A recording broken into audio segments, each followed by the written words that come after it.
Voices against corruption. Let the people speak. Hello and welcome to Primorg's public feedback series on corruption, called Voices Against Corruption. And we ask, who should take the blame for the prevalence of fraud at the special examination centers? Parents, teachers, proprietors, or the government? The three arms, if I should call it, have their own contributing factor. Number one, the parents, for allowing their children, register for those kind of miracle centers, while with the knowledge of knowing that, okay, this is what is going to happen, but, they are blinded. They just want their children to pass.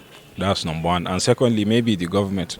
And I'm sure some of them knows about this. In fact, some of the teachers in your school will even recommend a place for you. Like, okay, don't worry, don't register WAEC in this school.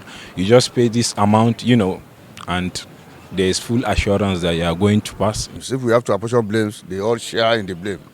Both the government, who are not really funding education very well, and we don't have good schools, we don't have good teachers. Even the teachers are not well motivated to teach the student well. So you find out that a student who is deficient, again, who is not well brought up from his family, we have the propensity to want to get involved in examination practices. Our parents have to be blamed, because if those miracle centers are being created and there's no patronage, I don't think they will be functioning. So most of our parents are fond of using money to buy up the children exam, buying the children results, which is not supposed to be so. It's government that is supposed to blame. This is why I said it's government that's supposed to blame is that in 90s, there's nothing like a miracle center. When they were not breaking the monopoly of examination, which is when they introduced NECO, it was then that everything gets spoiled. During that, when the only wife was existing, before somebody can have English, at least you must have worked hard. Because it's government that break it. When they introduce NECO, they now introduce Miracle Center. In Miracle Center, they introduce, it's not that the government don't know what is happening. They know. You can see the input and output of these students we have these days, half-baked. Unfortunately, we parents are not left out. Parents go as far as bribing lecturers to pass their students. Parents go as far as buying examination results. Parents do all sorts of things to make sure their children are in the next level, to make sure their children is in university at the age of 15, 14.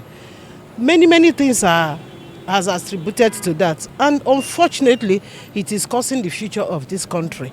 Most parents, they don't care about their students, their children's educational being. They even go there to pay that money. Understand? A child will come back home and tell the father, we asked to pay for WAEC and also to pay for malpractice, and the father will happily pay. And sometimes even some parents will transfer their children to locate those miracle centers because they say, I want my child to just write exam once. And some of them, they go to schools, they threaten the proprietors. They say, this child have to write this exam once and for all. I don't want him to stay home long. Most parents want the children to make it no matter what. You understand? So they will look for any avenue possible to ensure that the children pass an examination. On the part of the student, it's unfortunate. Not all students, but most students are lazy. Okay? Now, since they've gotten the idea that you can make it without hard work, and most of them decide to compromise. Then on the part of the government, it's unfortunate that government do not have law, or even though there is a law that is against exam malpractice, they don't have people that tend to enforce this law. The government is to be blamed. Number one, you look at the government school today, what they have there, they don't have an adequate school, what the students need for students to learn.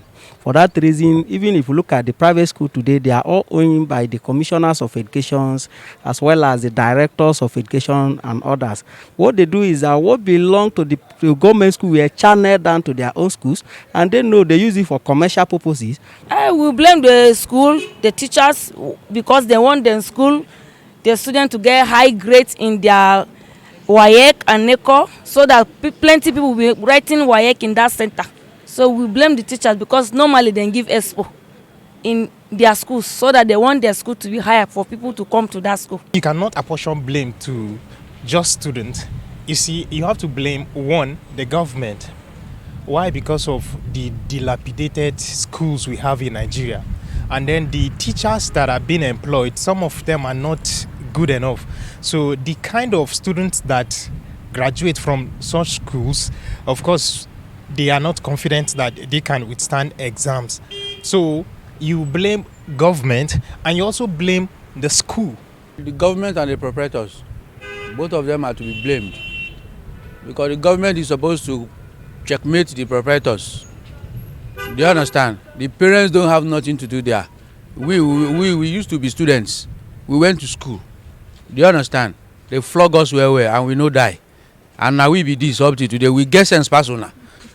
I've been in an examination hall and I see a teacher was trying to correct a student that is cheating, and all of a sudden that teacher, her name is I think she's in government day. She's in government day. Her name is Mrs. Joy Como, and they called Mrs. Joy Como from the education board, trying to tell her that she should leave the children to cheat. All the way from the education board, they called Mrs. Como, telling Mrs. Como that Mrs. Joy Como, telling her that she should leave the children. Who is that woman that is disturbing the children? So who is to blame? Primog's public feedback on corruption in Nigeria is produced with support from MacArthur Foundation.